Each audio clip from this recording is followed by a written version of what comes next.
আমরা দেশে অনেক সময় এখন মনে করে অনেক সংখ্যালঘু যারা আছে হিন্দুরা, বিভিন্ন ইয়াহুদি খ্রিস্টান যারা বাংলাদেশে বসবাস করে, এরার মনে মনে ধারণা যে হুজুরা যদি ক্ষমতা তাই আমরা অবস্থা কি হইব। অথচ তাদের বোঝা দরকার যে আলেম ওলামারা যদি ইসলামী শাসন যদি বাংলাদেশে কায়েম হয়, সবচেয়ে বেশি নিরাপদে তারা থাকবে, এটা তাদের বোঝা দরকার। আমি প্রায় সময় এক দোকানে বাজারাত করি আমাদের এলাকায়, হিন্দু লোক। তা আমারও বলতেছে, দাদা এখন তো আমরা সরকার গেছে গা। আমি বলি কি আপনারা সরকারই আছি করে তো আপনারা বালা করে জানো। আমি হয়টা তো জানি কত, এখন আমরা একটু দেখি কে রাখে।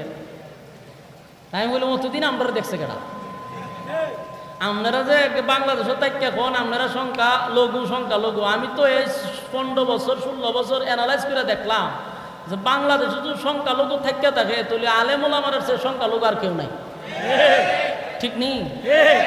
এই মর্মে আমি ফেসবুকে একটা লেখা দিছিলাম যে যারা সংখ্যালঘু বলে, এই 16 বছরের ভিতরে কোনো সংখ্যালঘুকে আইনাগর থেকে বাইরেতে দেখছি না, কোনো সনাতন ধর্মের লোককে জেলখানার থেকে বাইরেতে দেখলাম না।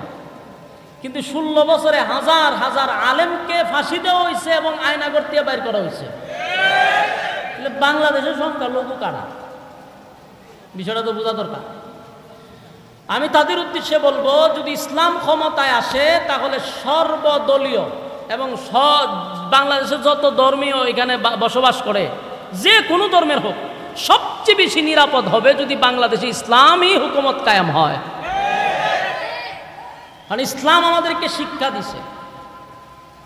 আপনারা দেখছেন যখন চতুর্দিক দিয়া এই স্বৈরাচারী সরকারের লোকেরাই মন্দির ভাঙছে, হেরাই মন্দির ভাঙ্গা চাইছিল আমাদের উপরে অপবাদ দেওয়া, কিন্তু আমাদের মাদ্রাসার ছাত্ররা রাত জায়গা মন্দির পাহারা দিছে। আর আমাদের সনাতন ধর্মের ভাইয়েরা ওই বর্ডারের পারে গিয়া এরা ওই আর বাপের কাছে গিয়ে খান দেয় যে আমরা বাঁচান, আমরা মারতেছে, আমরা অত্যাচার করতেছে। এই যে কান্নাকাটি তোমরা করলা, তোমরা মন্দির সন্দির ভেঙে লাইতেছে, তোমরা মানুষের কাছে কান্নাকাটি করে শোনাইছো মিডিয়ারে। তো এখন যে তোমরা দাদা বাবুরা ফানি দিয়া মন্দির ডুবাই লাইলো, এখন কান্দ না করে। এই যে রাতের আধারে পানি ছাড়ছে, অসংখ্য মন্দির তো পানির তলে, তখন বর্ডারের কিনারে গিয়ে কান্দস না করে। সুখে থাকলে বলে বুতে কিলা। হ্যাঁ, বাংলাদেশে হিন্দুরা জামায়ানা হালতে আছে, এত সুখ সহ্য হয় না,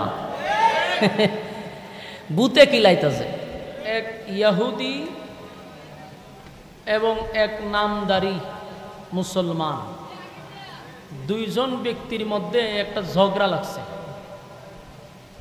ঝগড়া মানে মারাত্মক ঝগড়া। তো ঝগড়াটা কিনিয়া লাগলো একটা সম্পদ নিয়ে।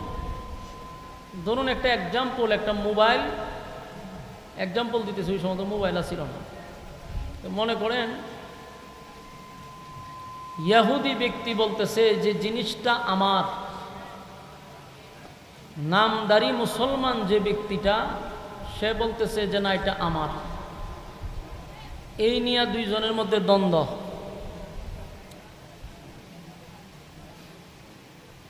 দুইজনের মধ্যে যখন দ্বন্দ্ব শুরু হয়ে গেল, ইহুদি কয় আমার, নামদারি মুসলমান কয় এটা আমার। তো আমার করলে কি দরবার শেষ হইব নি? শেষ হইত না। তো মাঝখানে এক ব্যক্তি বলল যে ভাই আপনারা দুইজন দেখলাম অনেকক্ষণ ধরে ঝগড়া করতেছেন, এটার সমাধান কি? বলে ভাই মালটা তো আমার। এই লোক না এটা আমার। তখন শেষে দুইজনের মধ্যে একজনের সমাধান দিল যে একটা কাজ করো, তোমরা দুইজন সারাদিন আমার করলে এটার সমাধান হইতো না। ঝগড়া করতে পারবা কিন্তু শেষ হবে না, বরং তোমরা বিচার নিয়ে যে কোনো একজন বিচারকের কাছে যাও, বিচারক যে রায় দিবে এটাই মাইনা নাও। তো নামদারি মুসলমান ব্যক্তিটা ইহুদিরে বলল যে বিচার যদি আমরা দিতে হয় তাহলে এই বিচার লইয়া যাব রাসূল আরবি সাল্লাল্লাহু আলাইহি সাল্লামের কাছে। তখনকার বিচারক কে? রাসূল আরবি সাল্লাল্লাহু আলাইহি সাল্লাম, উনি বিচারক, দেশের রাষ্ট্রনায়ক। তো নামদারি মুসলমান ভাবলো যে যেহেতু আমি মুসলমান, বিচারক করবেন আমাদের মুসলমান, আমাদের নবী করবে বিচার, এখানে সন্দেহ হওয়ার কিছু নাই। চলো আমরা নবীর কাছে যাব, আল্লাহর রাসূল যে রায় দেয় এটাই মাইনা নিব।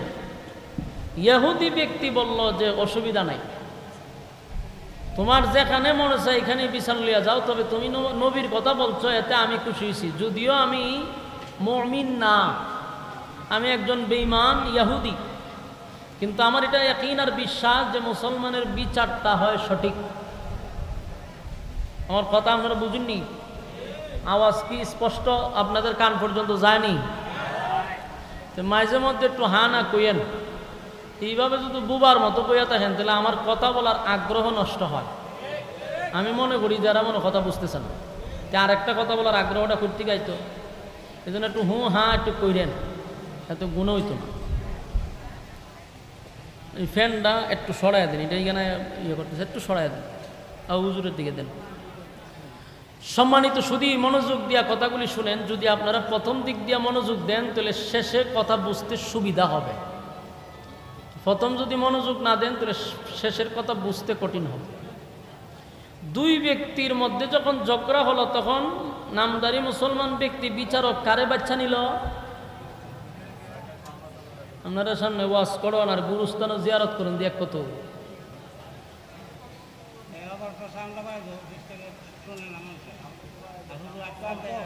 আমি প্রথমে আয়া কইছি যে পিছনে সাউন্ড নাই প্যান্ডেলে, কথাতে গুরুত্ব দেও না, তো তোমরা ব্যবসা লাল বাতি জ্বালায় আমি এমনি নি, আমি আয়েই কইছি পিছনে সাউন্ড নাই। এরা চাই মাইক দিয়ে আর দুইটা কথা কইতাম, তেরার ব্যবসা ডেভেলপ হইতো। আয়া যে কইছি কথাটা তো গুরুত্ব দেওয়া দরকার। এখানে পর্যাপ্ত সাউন্ড আছে, পিছনে সাউন্ড কম প্যান্ডেলের।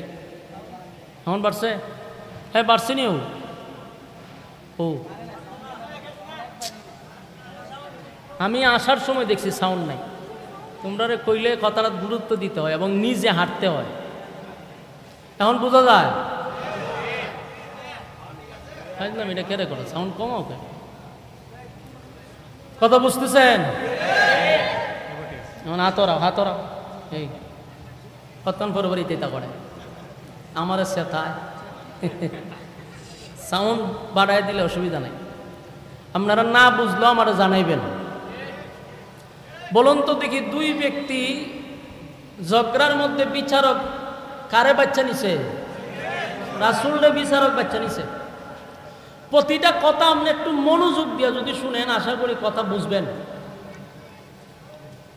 আমার পাশে সাহেবুল হাদিসরা বসা, আপনারা কি মনে হয় আমি এনে গিচ্ছা কাহিনী কমো? না, আমি গিচ্ছা কাহিনী কোনো সময় কইতে শুনছে? আমার মনে হয় না যে আমি জীবনে গিচ্ছা করছি। কাল্পনিক গল্প আমি বলি নাই কোনো সময়। দুই ব্যক্তির ঝগড়ার পরে বিচারক বাচ্চা নিল রাসূলরে, খুব সুন্দর বিচার লইয়া গেছে রাসূলের দরবারে। বিচার লইয়া গিয়ে কইছে, হুজুর মালটা তো আমার।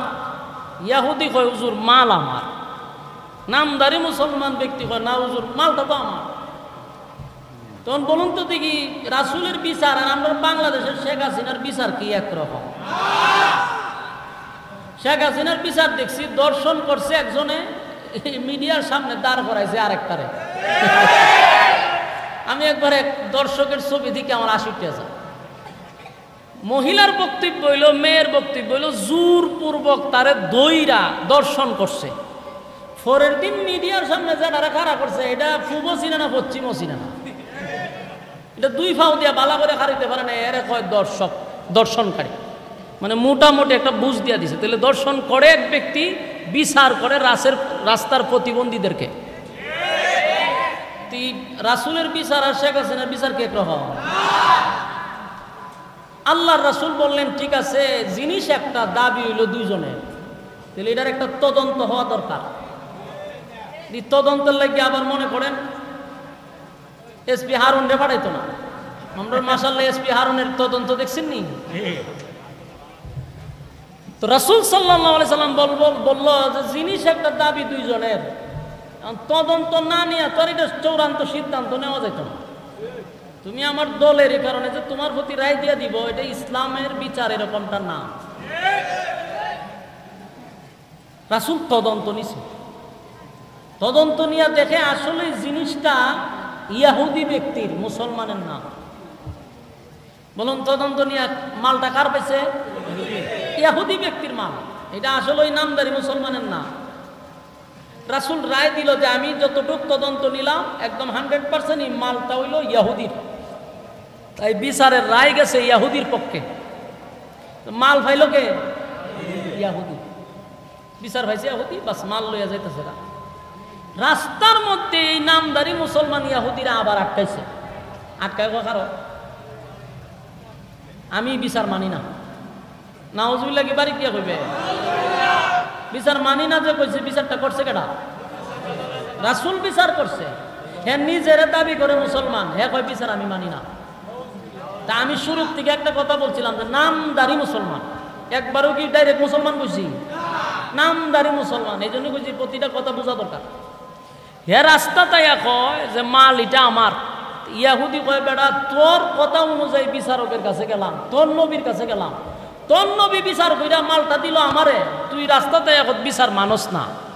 এটা কোন ধরনের কথা? বলে হ বিচার আমি মানি। তখন ইহুদি ব্যক্তি কয় তখন আমি কি করতাম? আমি বিচার এটা আবার পুনরায় আরেক জায়গায় লইয়া যাবো। আমি পুনরায় বিচার আরেক জায়গায় হাইকোর্ট থেকে আরো বড় বড় আছে না, আমি একটা না হইলে আরেকটা যাবো, আপিল করবো। আচ্ছা ইহুদি ব্যক্তির জিজ্ঞাসা, আচ্ছা ক আগের বিচারক তো তুই নির্বাচন করছস। তো সম্মানিত শুধু ইহুদি ব্যক্তির ধারণাটা হইল যে বিচার যেই করুক আমার বিশ্বাস আর ইয়াকিন হলো মুসলমানের বিচারটা হয় সঠিক। তেনে এখন তুই যেখানে সেখানে যাবো না। নামদারি মুসলমান ব্যক্তি কয় বিচার পছন্দ হয়েছে না, আমি পুনরায় বিচার লইয়া আবার উমরের কাছে যাব। তো কত ল দুই ব্যক্তি গেছে উমরের কাছে। খলিফাতুল মুসলিমিন উমর নরম না গরম? এব জাগা মতে গেছে।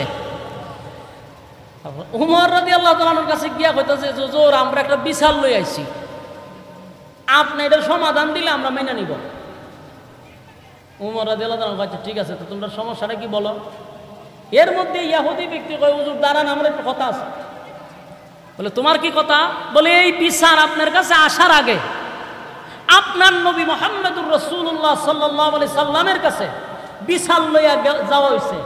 আপনার নবী রায় দিছে মালটা আমার, বিচারের রায় আমার প্রতি আসছে, কিন্তু আপনারা মুসলমান ব্যক্তির আপনার নবীর বিচার মানে না।